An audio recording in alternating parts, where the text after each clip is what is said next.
O Ministério da VAR nasce diante de um cenário apóstata e que caminha a passos largos para o colapso. Nosso compromisso é de disseminar estudos e mensagens bíblicas expositivas, sem fins lucrativos, podendo ser reproduzido inclusive em lugares públicos, sem a prévia autorização. É expressamente proibido editar, reduzir, aumentar e comercializar este projeto. Ajude a divulgar este trabalho a todos que clamam por um alimento rico e consistente, sem proselitismo religioso. Cremos apenas no Messias de Israel como centro da exposição bíblica. Que o Eterno de Israel te dê Shalom.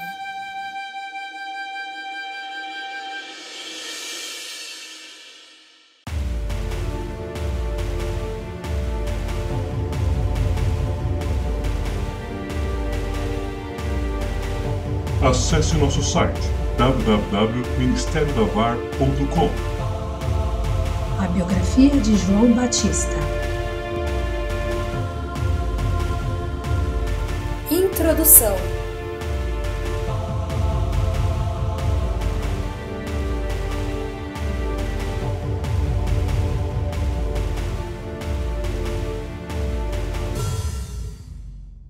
Arrependei-vos, arrependei-vos, pois o reino dos céus está próximo. Prepare o caminho para Adonai, façam veredas retas para ele. Cumpria-se aqui a profecia do profeta Isaías, descrita no capítulo 40. João Batista também foi profetizado pelo profeta Malaquias.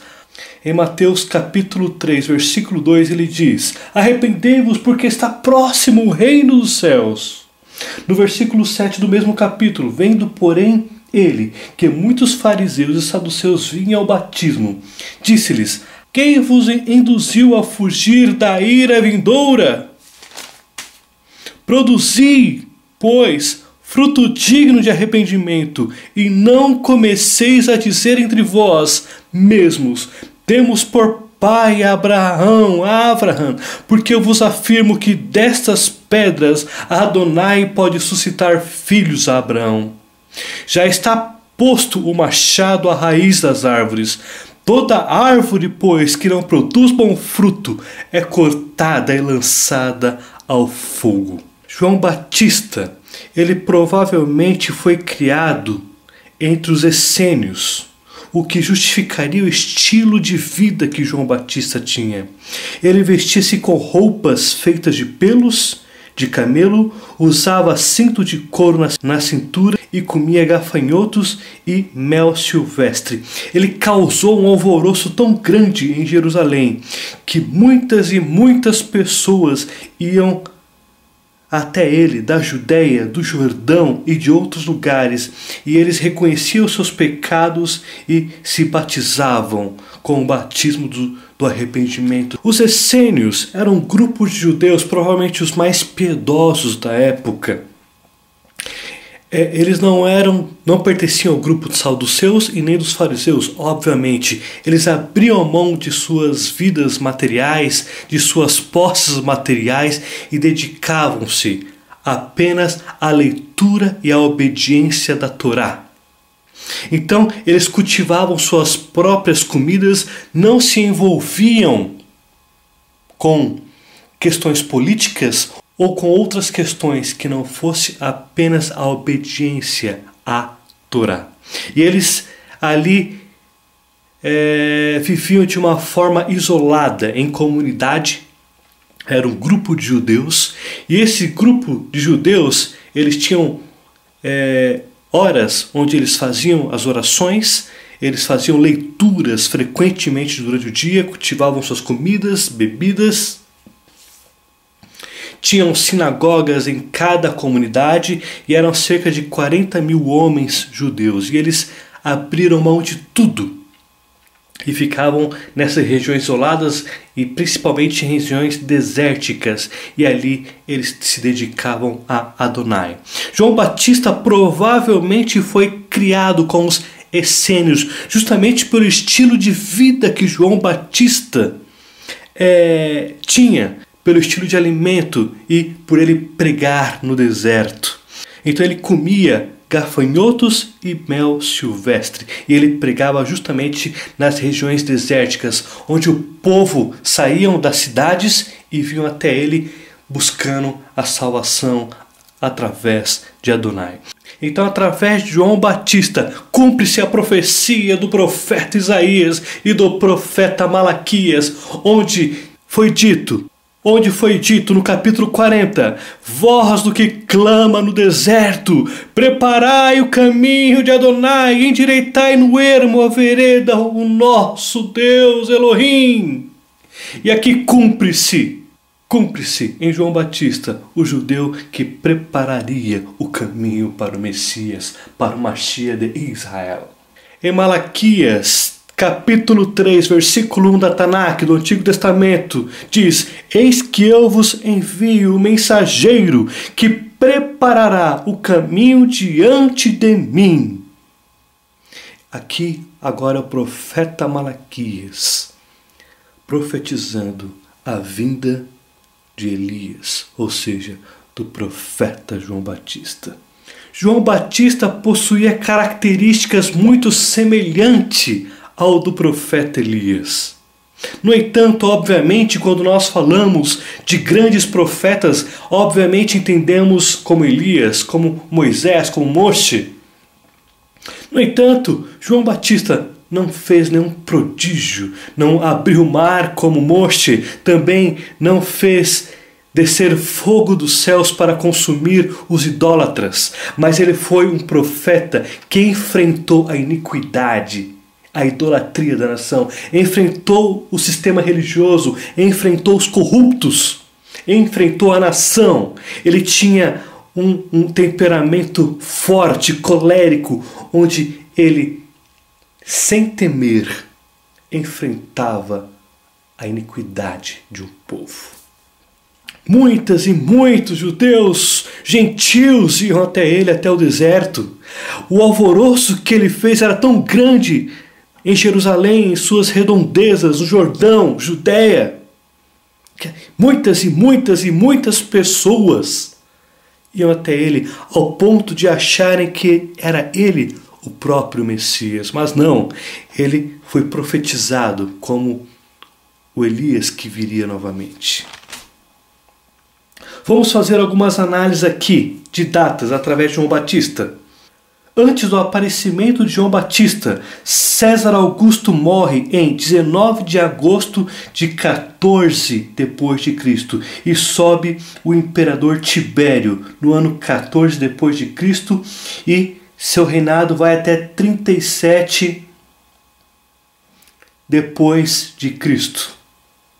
João Batista era primo de Yeshua, ou seja, Jesus, e seu ministério andava em paralelo com o do Messias. Então, os dois nasceram praticamente juntos, com poucas diferenças de tempo entre um e outro. E o ministério de um estava atrelado ao ministério do outro, que foi profetizado como Elias. Ele atuaria como um arauto para o Messias. Ele prepararia o ambiente para que o Mashiach, para que o Messias viesse e pregasse a salvação através e unicamente exclusiva dele. Então, João Batista veio, preparou o caminho, preparou o ambiente, preparou a nação. E assim viria o Messias. E ali ele anunciaria a implantação do reino. E, obviamente, da salvação que somente através do Messias, através de Yeshua, viria. Então, o ministério de João Batista é atrelado ao ministério do Senhor Jesus. Ambos caminharam juntos até a degola do profeta João Batista. Então, João Batista teve um papel muito forte. Ele denunciou práticas de incesto Ele denunciou prática de incesto, denunciou a hipocrisia, a idolatria do sistema religioso. Ao ponto dele dizer, aqui na Brit Hadashah, no capítulo 3, que dizia: raça de víboras, quem vos induziu a fugir da ira vindoura? Aqui ele fala especificamente para a classe religiosa, que se apresentava como homens santos, temente a Adonai, mas eram hipócritas, mentirosos, estavam envolvidos em idolatria, corrupção. Eles eram fantoches de Roma. E o profeta chamou eles ao arrependimento, porque eles serão punidos por causa das práticas iníquas que eles viviam. Então, João Batista preparava o caminho, o outro era a luz que iluminava todos os homens. Vamos ver Mateus capítulo 3, versículo 1, 2, 3 e 4. Naqueles dias apareceu João Batista pregando no deserto da Judéia e dizia: arrependei-vos, porque está próximo o reino dos céus, porque este é o referido por intermédio do profeta Isaías. Vós do que clama no deserto, preparai o caminho de Adonai e endireitai as suas veredas. Usava João vestes de pelo de camelo e um cinto de couro, e a sua alimentação era gafanhoto e mel silvestre. Então aqui mostra que ele teve influência dos essênios, que mantinham um estilo de vida totalmente afastado da população, e eles viviam em regiões desérticas, apenas com a leitura, orações, e cultivavam seus próprios alimentos, e se apartavam de tudo aquilo que envolvia política, envolvia Roma e qualquer outro tipo de idolatria. Vamos também na Brit Hadashah, no livro de João, capítulo 1, versículos 6, 7, 8 e 9. Houve um homem enviado por Adonai, cujo nome era João. Este veio como testemunha para que testificasse a respeito da luz, a fim de que todos viessem a crer por intermédio dele. Ele não era a luz, mas veio para que testificasse da luz, a saber, a verdadeira luz que, vinda ao mundo, ilumina a todo homem. Aqui está falando de Yeshua HaMashiach, como está descrito no versículo 1. No princípio era o Logos, e o Logos estava com Adonai, e o Logos era Adonai. Ele estava no início de todas as coisas com Adonai, e todas as coisas foram feitas por intermédio dele, e sem ele nada do que foi feito se fez.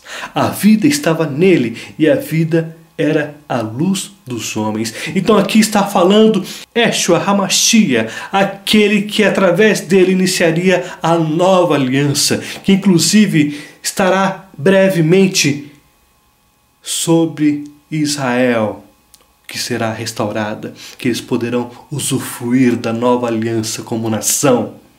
E aqui está dizendo que João Batista não era luz, mas veio testificar a luz que ilumina todos os homens. A vida estava nele, a vida era ele. Quem? Yeshua HaMashiach. Vamos agora continuar aqui em algumas datas. Em 26, João Batista é preso. Ou do ano 27 de Cleysen, João Batista é preso. E isso está em Lucas, na Brit Hadashah, ou seja, no Novo Testamento, no capítulo 3, versículos 19 e 20. Por que ele foi preso? Por denunciar incesto. Mas Herodes, o tetrarca, sendo repreendido por ele, por quem? João Batista, por causa de Herodias, mulher de seu irmão, e por todas as maldades que o mesmo Herodes havia feito, acrescentou ainda sobre todas a de lançar João no cárcere. Então Herodes mandou prender João Batista porque ele tinha denunciado o incesto entre ele e sua cunhada. Aqui nós conseguimos já perceber como era o ministério de João Batista. Ele literalmente enfrentou a classe política da nação e mandou e chamou a classe política ao arrependimento. E obviamente incluiu Herodes, o tetrarca. que foi repreendido ferozmente por João Batista por causa do seu relacionamento incestuoso, o que transgredia diretamente às mitzvot, a Torá, aos mandamentos, a lei, a Torá. E em 27 depois de Cristo, João pede a confirmação se Yeshua HaMashiach era realmente o Mashiach. Então, nós vamos agora em Mateus capítulo 11, versículo 2 e 3, onde João Batista pede realmente para saber se Yeshua era de fato o Mashiach. Então nós vamos agora ver essa informação. Capítulo 11 da Pirkei Hadashah, em Mateus, versículo 2 e 3. Quando João ouviu no cárcere falar das obras do Mashiach, mandou por seus discípulos perguntar-lhe: És tu aquele que estava para vir, ou havemos de esperar outro? Obviamente Yeshua respondeu: Ide e anunciai a João o que estáis ouvindo e vendo. Os cegos veem, os coxos andam, os leprosos são purificados, os surdos ouvem, os mortos são ressuscitados, e aos pobres está sendo pregado o Evangelho. Bem-aventurado é aquele que não achar em mim motivo de tropeço. Então aqui o Senhor Adonai Yeshua HaMashiach estava mostrando as qualificações que ele tinha, que atendia os pré-requisitos e que mostrava que se cumpria nele os pré-requisitos do Messias, e era nele e através de Yeshua que os sinais eram manifestos. Demônios eram expulsos, pessoas curadas, e nós sabemos que pessoas foram ressuscitadas através do Mashiach. Então João Batista tem a confirmação que de fato Yeshua era o Mashiach. Então, em março de 27 depois de Cristo, João é degolado. Sexta-feira, dia 15 de abril do ano 29, 2 anos depois da degola de João Batista, Jesus é crucificado. Então nós temos aqui uma visão de datação simples sobre João Batista e Jesus. Então, estaremos agora a biografia de João Batista, a introdução. Após cerca de 100 anos após o cativeiro babilônico, Judá apostatou novamente. E os líderes da nação, tanto os sacerdotes, quanto o povo, quanto os políticos, novamente estavam envolvidos em corrupção, roubos, homicídio, e especificamente os líderes religiosos da nação, que eram os sacerdotes. E eles estavam agora envolvidos em corrupção, idolatria, feitiçaria, roubos, homicídios. Adonai levantou Malaquias para denunciar as práticas dos líderes religiosos, assim como as práticas iníquas e idólatras da nação. Mas não houve solução. E novamente a nação mergulhava em todas as práticas de idolatrias que o profeta Jeremias já tinha denunciado e que levou a nação ao cativeiro babilônico e ao colapso da nação. Mas aqui rapidamente as práticas voltaram e começaram a ganhar espaço entre o povo, entre os líderes políticos e entre a classe religiosa da nação. Então o profeta Malaquias se levantou e começou a denunciar as práticas de idolatria da nação. Mas nada daquilo resolveu os problemas. E a nação voltava a viver dias sombrios. A camada social pobre voltava a sofrer grandemente com secas. E ali começava a gerar problemas no comércio e na economia da nação. E a nação cada vez mergulhando novamente no sistema de corrupção e idolatria. Mas, no capítulo 3 do profeta Malaquias, na Tanakh, ou seja, no Antigo Testamento, ele traz a esperança diante do colapso que Judá estava vivendo. Vamos lá, no capítulo 3. Eis que eu envio o meu mensageiro que preparará o caminho diante de mim. De repente virá a seu templo, Adonai, a quem vós buscais, o anjo da aliança, a quem vós desejais. Eis que ele vem, diz Jeová Tsabaoth.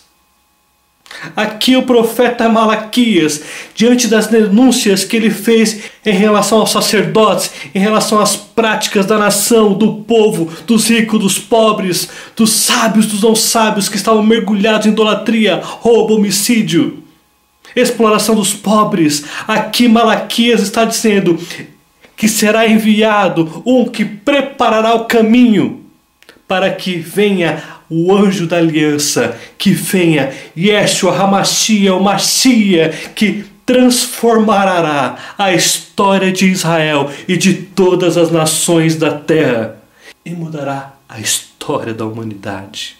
Então Malaquias denunciou, mas não estava havendo mudança na nação, como também não houve na época de Jeremias, como também não houve na época de Isaías. E novamente o cenário de idolatria, de iniquidade, de roubo, corrupção acontecia. E não estava tendo mudanças. Então Malaquias agora, Adonai levanta Malaquias e diz: eis que virá um mensageiro que preparará o caminho para as mudanças que virá sobre Israel e sobre as nações. E logo em seguida virá o anjo da aliança, que mudará a história de toda a terra. De Jerusalém para as nações, de Israel para as nações. No capítulo 4 de Malaquias também é falado sobre João Batista. Versículo 5. Eis que eu vos enviarei o profeta Elias, antes que venha o grande e terrível dia de Yahweh. Aqui João Batista é retratado como Elias. De tanta similaridade que João Batista tinha com Elias, Malaquias o chama de Elias. Elias virá novamente. Mas quem é Elias? João Batista. Ele tinha o mesmo estilo de pregação que Elias. Elias também enfrentou os corruptos, o sistema idólatras, dos políticos, da nação. João Batista também. Ele enfrentou uma nação iníqua, idólatra, um sistema religioso corrupto, fantoche de Roma, que estava ali cercado de imundícias políticas e de leis idólatras, hipócritas. João Batista se levantou contra a classe religiosa, contra a classe política, contra os políticos, contra a nação, e chamava: arrependei-vos, porque é próximo o reino dos céus. Arrependei-vos, pois o reino dos céus está próximo. Então aqui é como seria o ministério do João Batista. Ele faria semelhantemente ao ministério de Elias. E ao anjo da aliança, que é citado no capítulo 3, versículo 1, na Brit Hadashah, ou seja, no Novo Testamento, no livro de Mateus, capítulo 26, versículo 28, aponta para Yeshua HaMashiach, o autor, o anjo da nova aliança, que também foi profetizada por Jeremias, antes do cativeiro babilônico. Vamos para lá, capítulo 26, versículo 28. Porque isto é o meu sangue, o sangue da nova aliança, derramado em favor de muitos, para a remissão dos pecados. Aqui é o próprio Yeshua HaMashiach mostrando como seria a nova aliança. E a nova aliança iniciaria com o derramamento de sangue do Mashiach, que ele seria levado como cordeiro que tira o pecado do mundo. Enquanto o Mashiach era levado para a crucificação, o cordeiro na Páscoa era levado também para ser sacrificado. Então o cordeiro pascal era levado para o sacrifício e o cordeiro de Deus era enviado para o sacrifício, para a salvação dos homens. E aqui está dizendo, a nova aliança iniciaria através do sangue de Yeshua HaMashiach, em favor de muitos para a remissão do pecado. O ministério de João Batista, do profeta, tipificaria o ministério de Elias.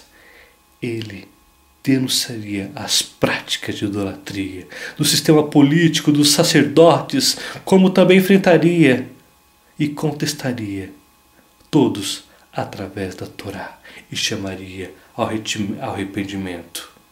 Fazei techuvá, voltem à raiz, voltem à Torá.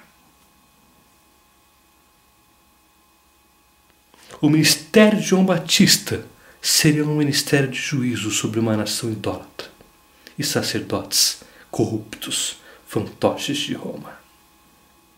Aqui é uma breve história de João Batista. Entre o profeta Malaquias e os livros que falam sobre o Novo Testamento, que é Mateus, Marcos, João e Lucas, há um intervalo de tempo de 400 anos, ou seja, de 4 séculos. E este período, Judá estava novamente mergulhado na idolatria. Adonai se cala diante desses 400 anos, mas ele controla os eventos que ocorrem em Israel, assim como os eventos que ocorriam entre os judeus. E após 400 anos, agora Roma domina o que chamamos de Palestina. E agora a cultura e o pensamento helenístico, ou seja, o pensamento grego, que ameaça desviar os judeus da Torá de Adonai. A influência grega, mesmo que após a queda do Império Grego, com o crescimento e o poder do Império Romano, agora a cultura grega se espalha fortemente e acaba se tornando uma ameaça. Então agora a ameaça não é mais Moloque, não é mais Baal, mas agora a própria cultura grega helenista, que está agora se infiltrando entre os judeus e tentando tirá-los da Torá, tentando desviá-los de Adonai.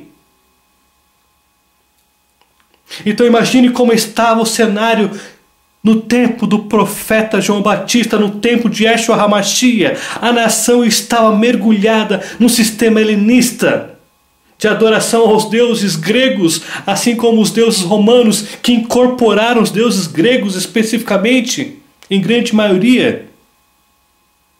E a nação e muitos judeus estavam mergulhados em idolatria. E aí agora vem João Batista, que prepara o caminho para que Yeshua HaMashiach faça um ministério que mudaria a história de toda a terra. Então, Malaquias, 400 anos antes, já tinha denunciado como estava a nação. Imagine agora, 400 anos depois, com a influência grega e com a influência romana que estava agora dominando a Palestina. A nação estava diante de um colapso espiritual. Então aqui é uma breve história dos acontecimentos, de um panorama. Mas agora vamos para outro tópico. Agora vamos fazer uma análise da geografia. Durante os 4 séculos, as mudanças em Israel foram tantas e tão acentuadas, que o sistema político, geográfico, cultural, religioso e no dialeto foram de grandes proporções. Então, nós temos agora um período de 400 anos onde houve mudanças muito drásticas na história de Israel e do mundo. Então, desde Malaquias até a Brit Hadashah, o livro de Mateus, até o nascimento de João Batista, do Senhor Jesus, muitas mudanças aconteceram em Israel e na região da Palestina, que a Palestina esse nome foi dado pelos próprios romanos. E, obviamente, se formos analisarmos de uma forma simples, podemos observar claramente que tanto Israel quanto os judeus estavam sendo preparados para um ministério internacional sem precedentes. Nas mudanças geográficas, a Palestina está dividida agora em 3 regiões: Judéia, Galiléia e Samaria. Já no lado oriental do Rio Jordão está a Pérea e Decápolis. É importante salientar aqui que passaram a existir comunidades judaicas e, em alguns casos, grandes comunidades judaicas fora de Israel, em especial em grandes centros e cidades, inclusive romanas. Em cada comunidade tinha a sua sinagoga e eram chamados de diáspora. Então aqui podemos observar que houve uma grande mudança na estrutura de Israel. E podemos entender claramente que as movimentações que teve em Israel, Deus estava por trás de todas essas mudanças, porque agora os judeus não estavam apenas centralizados em Israel. Eles passaram a ter sinagogas e grupos de judeus em vários lugares, para a Europa e para outros lugares, e depois ainda com a queda de Jerusalém, com a queda do Templo de Jerusalém, aí que realmente muitos judeus foram, que uma grande maioria de judeus foram para outros países para não serem mortos por Roma. Mas podemos ver por trás de todas essas mudanças agora que Israel e os judeus estão sendo preparados para serem missionários fora de Israel, para que eles comecem agora a atuar nas nações gentílicas. Mas como? Através das sinagogas que foram construídas fora de Israel. Porque o Evangelho, a igreja começou nas sinagogas. O apóstolo Paulo pregava nas sinagogas. Yeshua HaMashiach começou o seu ministério na sinagoga. E agora, através das sinagogas, através das comunidades judaicas, iniciaria um dos maiores projetos evangelísticos da história. E aqui nós podemos ver claramente as mudanças que ocorreram em Israel. Elas tiveram um papel importante para que o Evangelho fosse disseminado para toda a terra, através dos judeus para as nações gentílicas, através das sinagogas para o mundo, através de Israel para todas as nações da terra.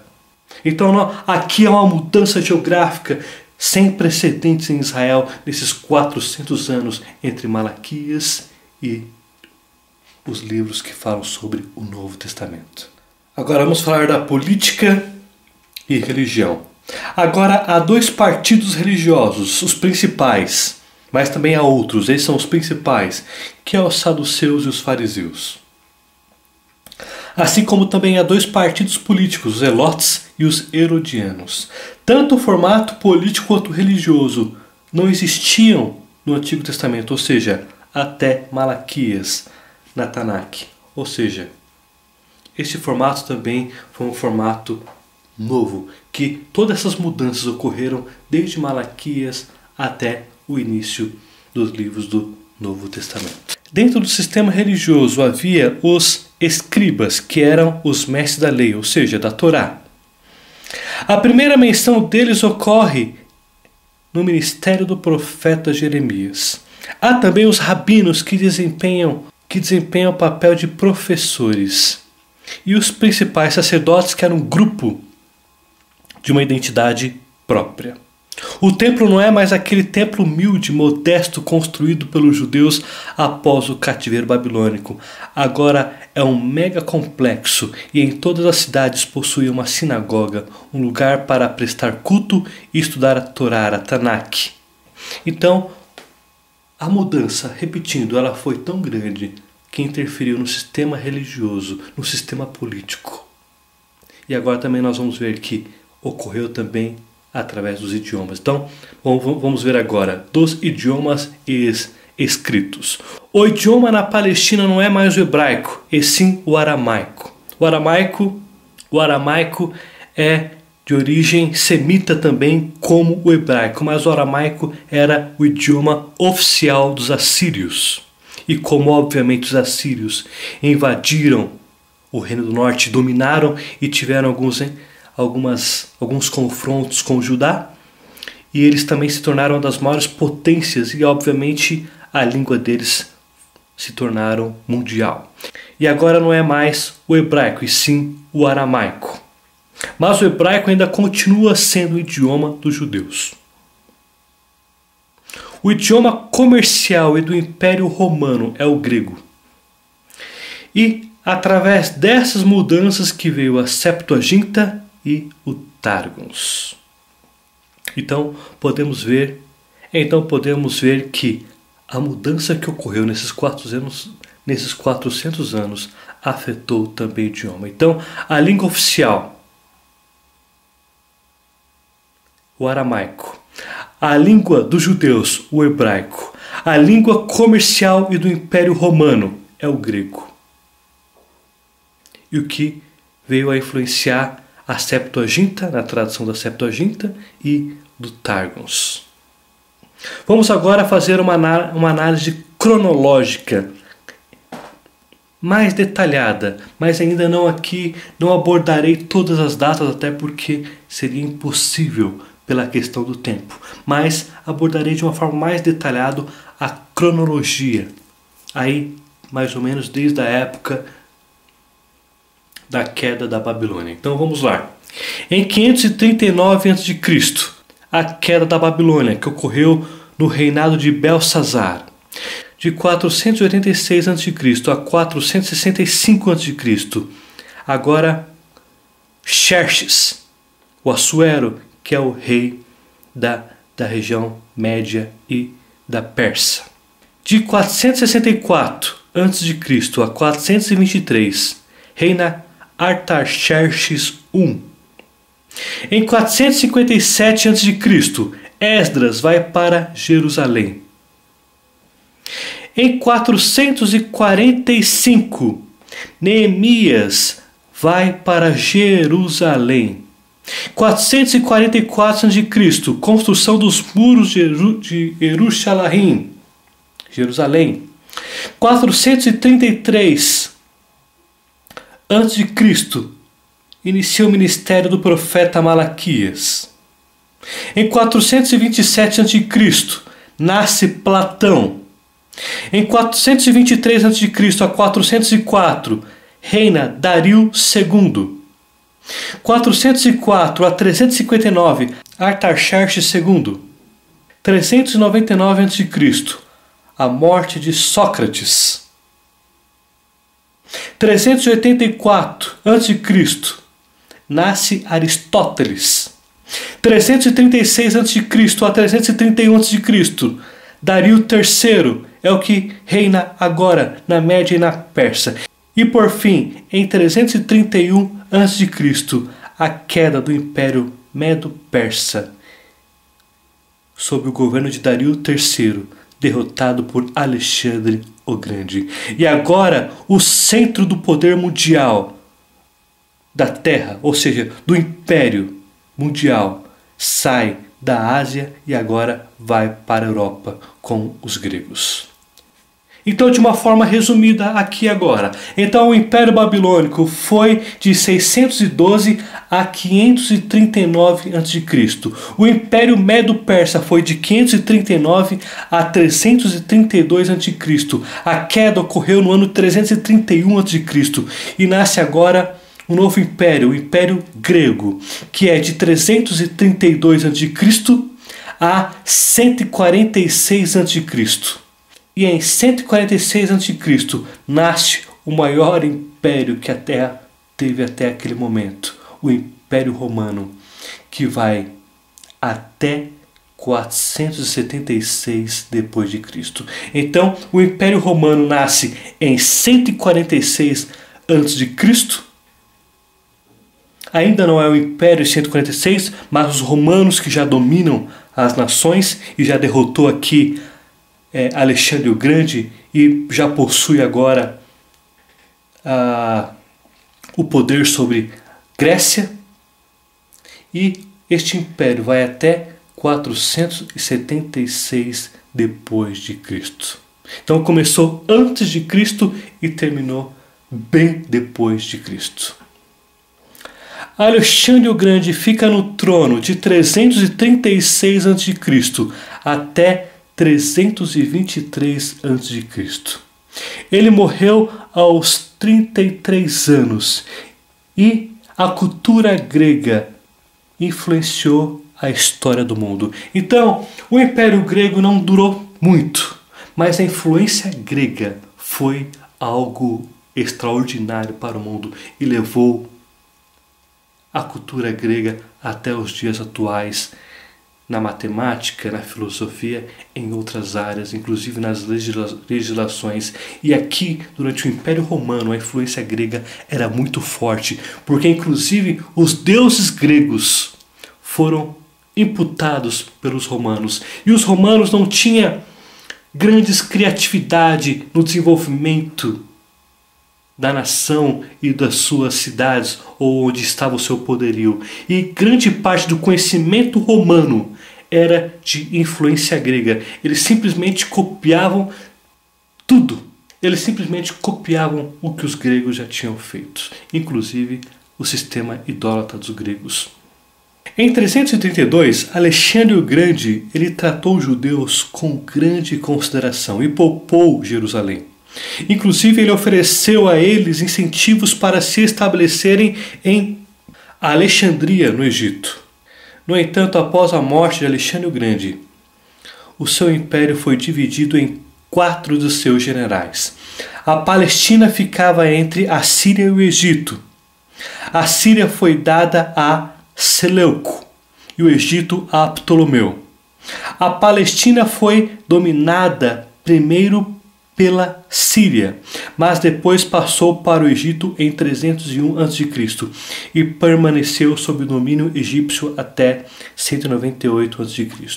Então o que aconteceu? Alexandre o Grande, todo o império dele dividiu entre seus 4 generais, os seus 4 generais mais chegados. E durante o poderio desses generais começou a haver um general que queria pegar a terra do outro. E aí começou conflitos entre os próprios gregos para dominar mais territórios. Então, até um certo ponto, os judeus ainda possuíam a paz. Não tinha perseguições. Mas, logo, isso começou a mudar. Então, sob o domínio dos Ptolomeus, a condição dos judeus foi pacífica. Em 198 a.C., Seleucidas retoma a Palestina sob o governo do rei Antíoco. No início, os Seleucidas foram tolerantes com os judeus, mas a situação mudou no Antíoco Epifânio, que reinou de 175 a.C. a 164 a.C. Foi exatamente em aproximadamente desses 10 anos que eles que eles transformaram a vida dos judeus exatamente no inferno. Eles se enfureceram contra os judeus que se negavam a abrir mão do judaísmo em adoração aos deuses gregos. Então, Antíoco Epifânio ficou enfurecido porque os judeus não queriam adorar os deuses gregos. Então o que ele fez? Ele tentou exterminar os judeus e o judaísmo. Ele queria agora acabar com a Torá, com a Tanakh. Ele queria destruir agora o nosso Antigo Testamento. Ele queria acabar com qualquer resquício que houvesse do verdadeiro Deus Adonai. E ele se levantou ferozmente contra Jerusalém em 168 a.C.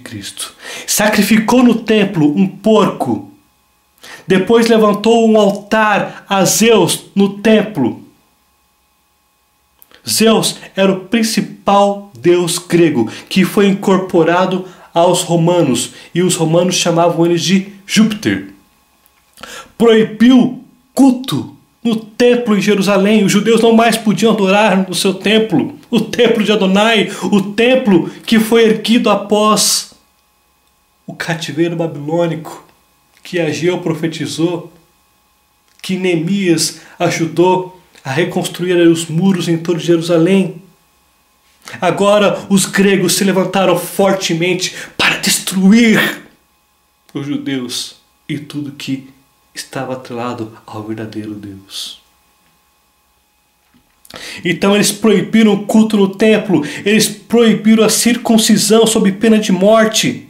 E aqueles judeus que ainda que queriam circuncidar ou circuncidavam seus filhos, eles matavam os bebês dos judeus, matavam suas mulheres, matavam seus homens. Eles simplesmente matavam os judeus, porque circuncidavam, porque adoravam, porque se recusavam a prostrar diante dos Zeus, os deuses. Os Zeus, o deus grego.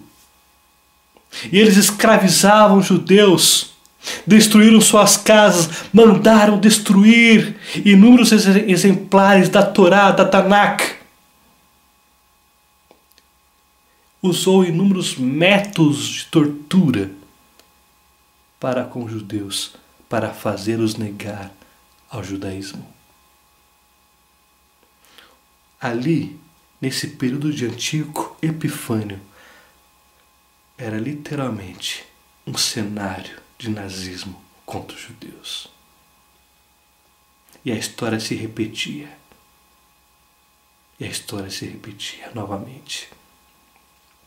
Primeiro os egípcios, depois os assírios, os babilônicos, agora os gregos. Vamos ver a tamanha destruição, a tamanha matança que os gregos fizeram com os judeus neste período. Nós vamos agora ao livro apócrifo. Quem tem acesso à Bíblia Católica ou ao livro apócrifo de Macabeus, nós vamos ler capítulo 1, versículo 20 a 28. Voltando no ano 143, após ter vencido o Egito, Antíoco atacou Israel e Jerusalém com um possante exército. Depois de entrar no templo com toda arrogância, Antíoco levou embora o altar de ouro, o candelabro com todos os acessórios, a mesa dos pães oferecidos a Adonai, as vasilhas para as libações, as taças, os incensórios de ouro, as cortinas, a cortina, as coroas, as placas de ouro que ornavam a fachada do templo. Saqueou tudo, levou também a prata, o ouro, os objetos de valor e até as riquezas escondidas que conseguiu encontrar. Pegou tudo e foi para a sua terra, depois de provocar muitas mortes e falar palavras de extrema arrogância. Por todo Israel e em todos os lugares houve uma grande lamentação. Chefes e anciãos gemeram, rapazes e moças perderam seu vigor, e murchou a beleza das mulheres. Todo recém-casado entoou um cântico fúnebre e a esposa ficou de luto no seu quarto de casal. A terra tremeu por causa dos seus habitantes e toda a família de Jacó se cobriu de vergonha. Então nós estamos vendo aqui no livro de Macabeus exatamente uma descrição deste período de uma forma clara, corroborada historicamente, através desse livro, o cenário de destruição que os gregos fizeram com os judeus. Vamos também agora para o versículo 44 a 50 do mesmo capítulo, capítulo 1 do livro de Macabeus. Além disso, através de mensageiros, o rei mandou a Jerusalém e a cidade de Judá um documento com várias ordens.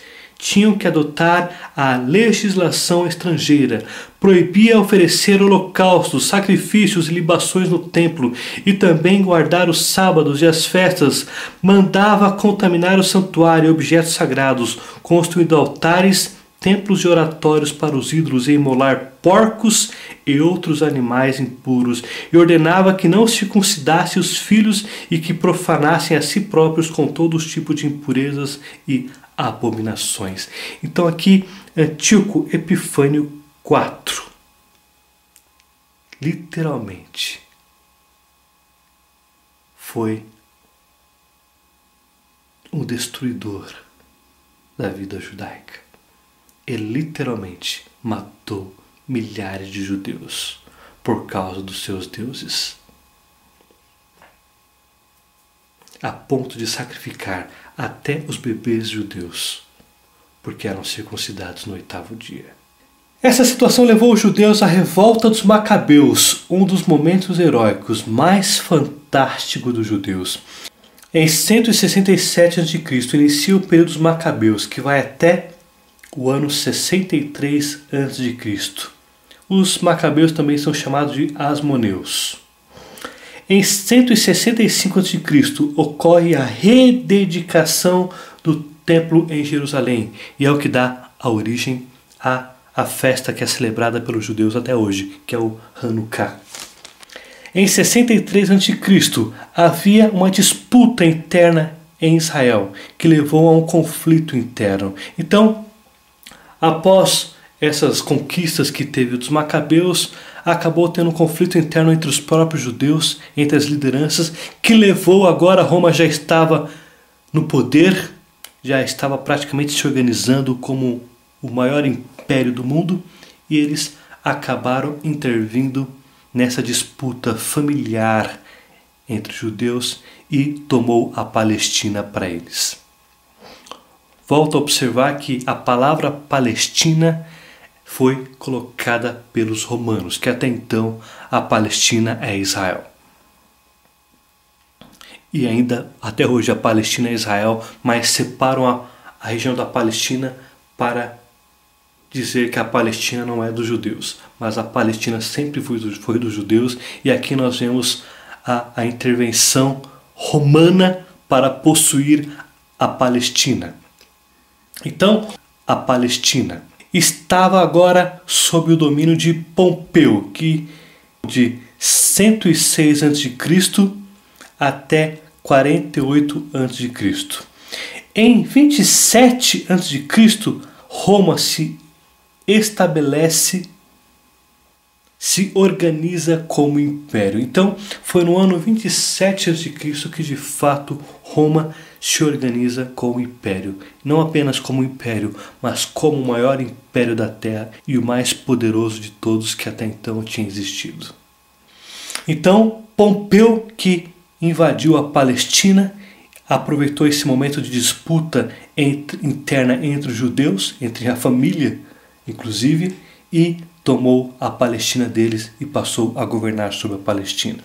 O que eles fizeram com muita facilidade, porque realmente os romanos eram muito poderosos. Então, vamos a mais uma datação. Pompeu governou de 106 a 48 a.C. Antípater II, ele governou de 47 a.C. a 43 a.C.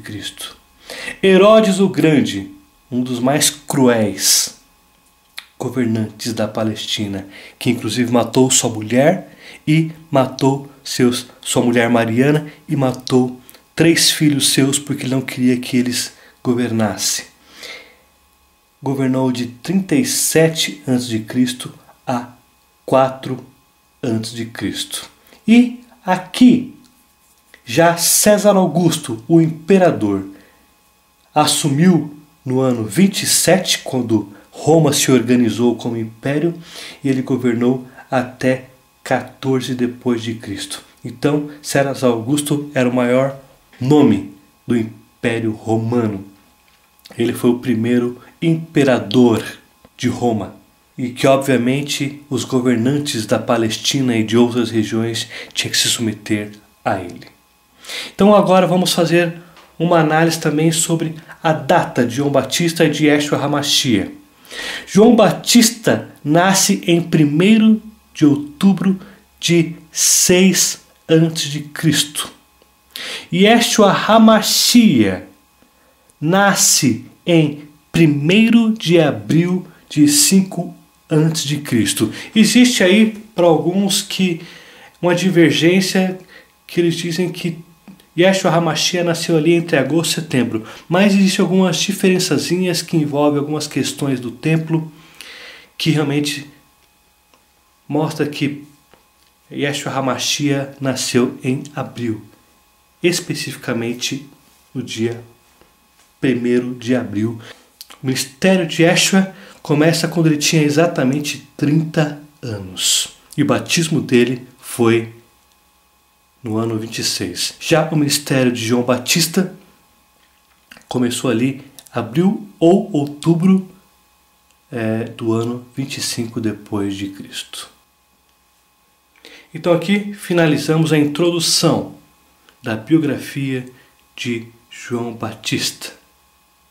Baruch atah Adonai Eloheinu. Amém. Acompanhe o Ministério da VAR no Facebook, na barra de localização digite Ministério da VAR e curta nossa página. Acompanhe as mensagens positivas dos profetas bíblicos e também as notícias nacionais e internacionais do ponto de vista cristão. Que Jesus, o Messias de Israel, te abençoe.